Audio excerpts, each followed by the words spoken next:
3 tournament here. Now, this is a huge weekend for MLG. Not only is it the National Championships of Halo, it is also the last time you will ever see Halo 3 played here out on the main stage. It is Reach from here on out. Well, Julie, not only is it a big weekend for Halo, but it's also a big weekend for you. You finally turned 21. Happy birthday to you, Julie. You've been aging beautifully. Thank you very much. You know, I'm feeling a little harassed with the whole birthday thing. First Puckett and now you, but thank you. It feels good to be 21. Nice. Now, moving on to business, Julie. Talking about Reach, yeah, we've had some incredible Reach being played all weekend long, but let's talk about StarCraft as well. Idra, the guy who won DC, not placing in our top 12, Europeans coming over from Europe, obviously, and coming over and absolutely dominating, and that's what really proved some problems for our North American players. You know, I heard a rumor that there was actually 750 pages of Euro trash talk on the forums. Is that true? Julie, exaggeration. There was only 450 out of those 750 pages of pure European trash talk. Okay, but still, that's a lot of trash talk, not gonna lie. Yeah, Europeans get down. All right, well, let's go to the matter at hand. Tonight, we saw Instinct beat out Triggers down.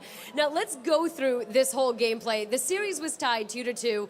In Game 5, Instinct is down 9 kills, and all of a sudden, they have a late game rally. They come back to win it 3-2. This is the exact opposite of what we saw just 3 weeks ago in DC when it was reversed, actually, because Triggers down beat Instinct.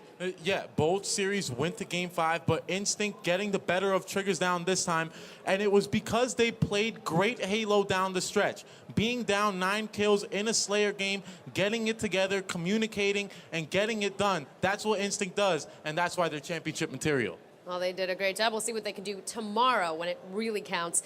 And let's also go to our second match. We just saw Final Boss beat out Status Quo in overtime in Game 4. Wow, what an incredible series. Status Quo kept it close nearly every game. Final Boss had a lot of trouble, and at some points, I thought they were going to lose the series, but when you saw Fear itself come in and really step it up for his team, absolutely dominated that series, you knew Final Boss was going to win. Exactly, and we'll hear from Fear itself in a little bit after our commercial break, so we'll see what he has to say. But let's go to the bracket right now. Our top 4 teams advance to the second round, so that's Final Boss, Status Quo, Triggers down, and Instinct. This is exactly what you guys had predicted on the bracket show, so congratulations on that.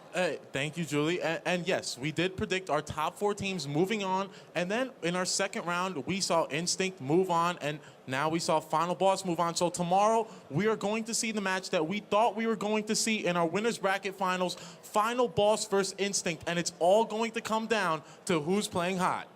Snap judgment, because you guys did such a good job predicting these final 4 teams. Snap judgment, who is going to take it all? Dallas, tomorrow. I've kept my gut with Instinct the whole time. I know we're about to interview Fear itself, so it might get a little awkward up here, but I am going with Instinct. It's because I feel when Roy and Lunch are playing at the top of their game, they're absolutely unstoppable in my mind. Lunchbox is the most underrated player. He's a top 6 player in my mind.